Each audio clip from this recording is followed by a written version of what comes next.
Здравейте, намираме се в един от най-красивите бутици на Pigeon Street в района на Хароус в Лондон, в бутикът на Изабел Крисченсен, която създава една магия, както виждате около нас.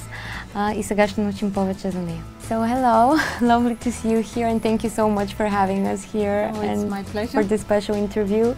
So we know that you have a boutique here in London, in such a beautiful, magical place, and your other boutique is in Monaco.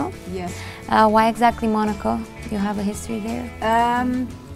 Well, I have a lot of clients there, and I always had a lot of clients there, even when I started my boutique here. And so I used to go to Monaco for parties and to see friends, and then it kind of started like that. Developed like that. Which city would you prefer more, Monaco or London?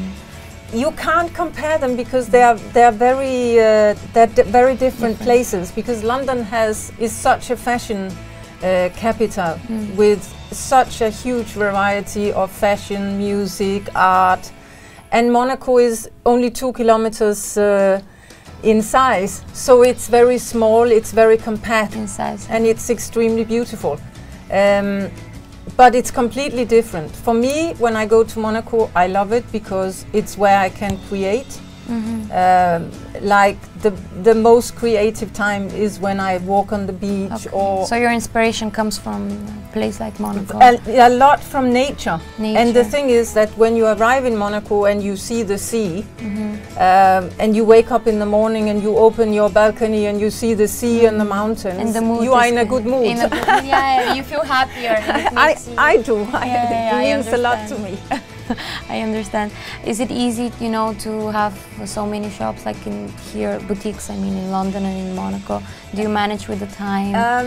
Well, time is always an issue because there's never enough time for what you want to do, because when you love to create, there's never enough time. But I think the combination of several places is a luxury because you are never ever bored. You always have new inspiration. You're always busy. meet new fantastic people. So it's just a good combination.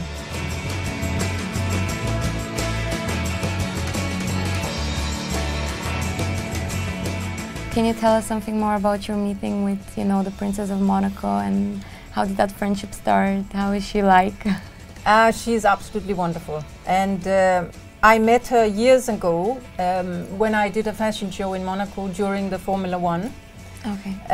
And Prince Albert was the guest of honor, and he brought her. He had just met her and they were dating, and he brought her to the show, and I didn't know.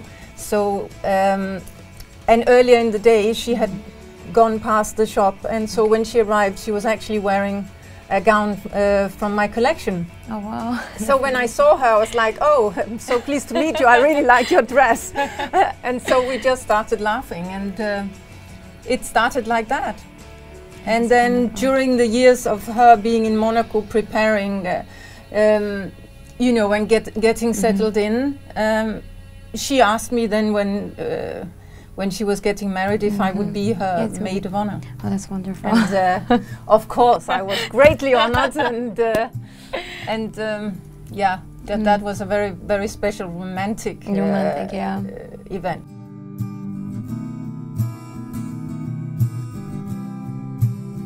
And how did everything started, you know, with you and fashion and you creating clothes for such beautiful clothes for women? Was it always a childhood dream for you to begin this type of business, or did it develop over time? Or? No, I think the thing is that when I was little, my mom, she's always loved music, and she loves Shirley Bassey. Okay. So she took me to concerts to see Shirley Bassey, and Shirley Bassey is extremely glamorous. Yeah, she and I remember her singing, but I also remember, of course, her gowns were so amazing. And when I sat there watching her in concert over the years, I think it kind of inspired me. So when I was at college, I decided that I wanted to do a dress designed for her. And she was always singing concerts Goldfinger, but she never wore a full-length gold dress. And so I designed this full-length gold dress, and then one day when I was in London, I was invited to a cocktail party and she was there. Oh, wow. So I just got so excited seeing her so nearby that I went up to her and said, you know, I'm a designer and I've designed this dress for you, all in gold, for when you sing Goldfinger. And it was a bit embarrassing, obviously, but she was so sweet. She said, okay, give me your card and I'll come and see your collection. And of course I thought, oh, she'll never come. But she did come. She did come 2 days later, and it was when I had just opened this boutique. Yeah. And she came inside, she had a good look at everything. And then she said, oh, I'll be back tomorrow with my manager. And I thought, oh, so she didn't like it. And I showed her the gold dress and all of this. And I thought, oh, that's such a shame, but what a nice lady. And then she did come back the next day and bought 32 dresses in one go, including the gold dress. And she wore it many times on stage, and finally it was auctioned off at Christie's for her own charity. Her own charity, that's wonderful.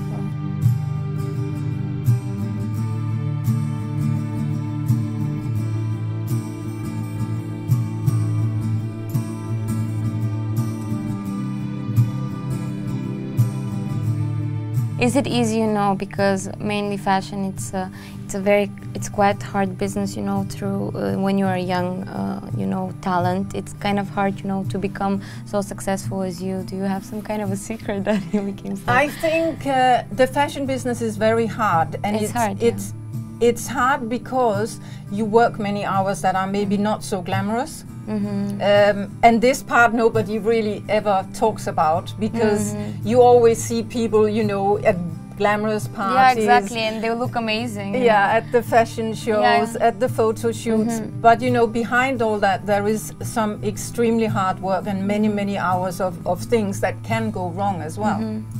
And I always say when we have new people joining our team that please be aware that it's not just fashion shows and fun glitter events. And glamour, yeah, as you see it in the tabloids and the press. You will be working many hours, and many times when you think you can go home, because it's the weekend, you can't go home because we have a new client and maybe they need something, so everyone needs to work the whole weekend. Yeah. So it's quite busy. But I think the only advice, or the best advice that I can give to anyone who wants to join it, is that believe in what you like, believe in your own ideas, and go for them and never give up. Even if other people tell you, oh no, that's not really, you know, I don't think that will work. If you are sure inside that it will work, you should go for it.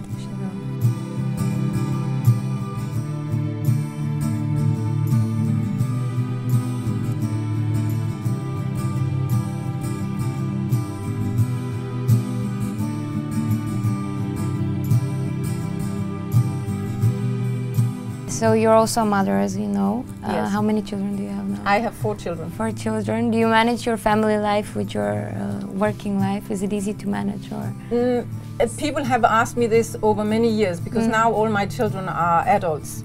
Oh yeah. My youngest is 22 and my eldest is 30. Okay. So they're already grown up. So if someone had said to me, you know, you will have 4 children and a full-time business, I would have said, of course not. But it just happened. It just so happened, because you know, 4 children is a full-time job in itself. Yeah. But I think it just so happened that I had one when I started, and then I didn't become pregnant for 5 years. And then I really got into my fashion and started loving it more and more. And then I had 3 in a row. 3 years in a row, I was pregnant, having another baby. So I was like, hello, what happens? That's so great. Does any of your children want to, you know, follow your steps and, you know, become? Yes, they are already involved. My eldest daughter is doing jewelry design. My son is working with me. In fact, he's running the London branch. Okay. My youngest daughter has done many modelings and many shows. My other daughter, Valentina, has worked with me on PR and different events many times. That's wonderful, so it's becoming more of a family business. I think it will always be a family business, because they've always been with me. You know, since growing up. Since they were small. Kind of they were with me at fittings with Shirley Bassey, you know, because they were small and they were with me, and they were with me at fashion shows backstage. And that's wonderful. They've always seen me sketch. And yeah, and they kind of want to be in that world too. Yes, where, you know, that's wonderful. We know that many celebrities buy from you. which is, you know, your favorite dress that the celebrity has bought from you? Or do you have one? That's a difficult question. The thing is, I don't have a favorite, I think, because it becomes a favorite for this moment, and then you do something new. Yeah, true. That it becomes even better. I mean, I love fun, glamorous dresses, and I love dresses that you don't have to think about too much. That, for example, that you can eat, drink, dance, have fun, and still look glamorous. I love this kind of dresses. They're beautiful, surely they are. Do you remember your first dress that you ever made? Do you know what it is now? Yeah, it was actually my mom who arranged it for me, because she wanted me to have dancing lessons. And I was 5, 6 years old, and I didn't want to do those dancing lessons. I thought it was very... I was much more of a tomboy. Oh, really? But yes. But then when she showed me this pink dress with this big full skirt in tulle and little satin top, I was so excited to wear that. That was the only reason I would do it. Yeah. So that was my first sort of ball. That's when you change, you know, from I think that started something, because it's not very Danish to do couture. You know, we don't have, our society is very casual. We don't have many events where you dress up like, for example, in the UK. You know, so yeah, here, it's I think as I started in the UK and I didn't go back for many years to my country, you kind of get used to the new. They were very surprised when they saw all these huge gowns, and they were like, "This is a girl from Denmark." It's a girl with a big dream, I guess. Yeah, you can see you will have achieved your dream, because it's beautiful. This place is beautiful and your dresses are gorgeous. Would you want to walk us now through some of the dresses? Sure.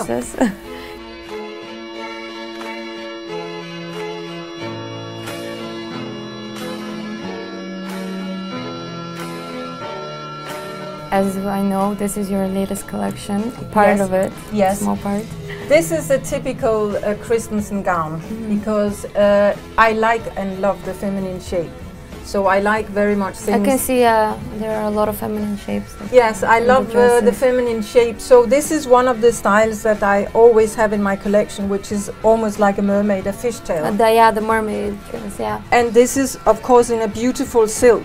And with a hand crunched special detail, which is so nice. It's not heavy, so it's quite a light dress to wear.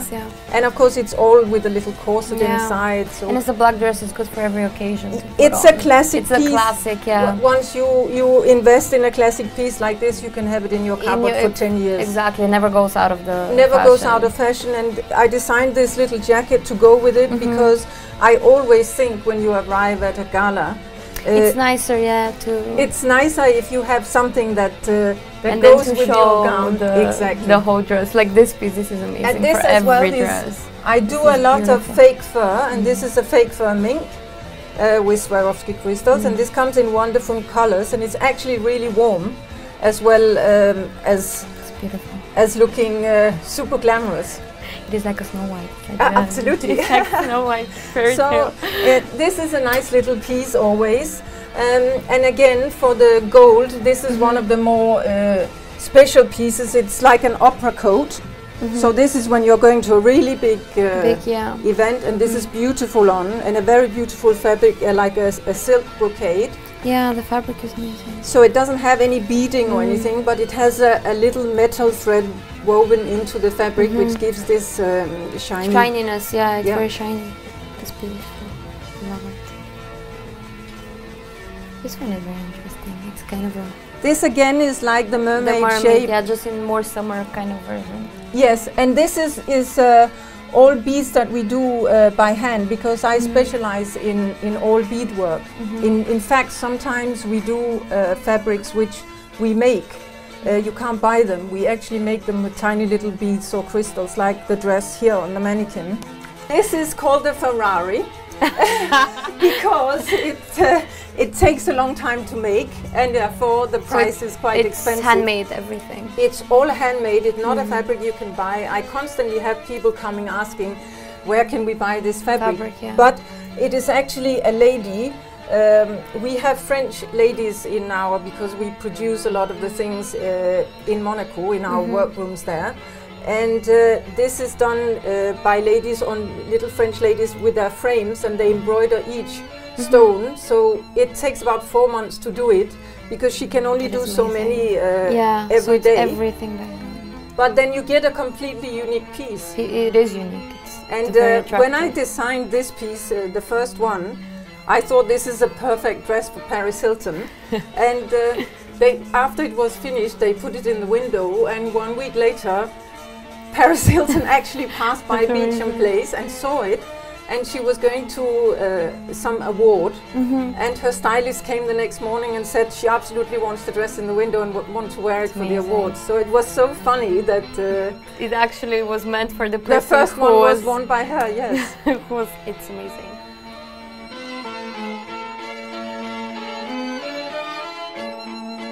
Thank you in Live TV for having you here, and see you in Bulgaria.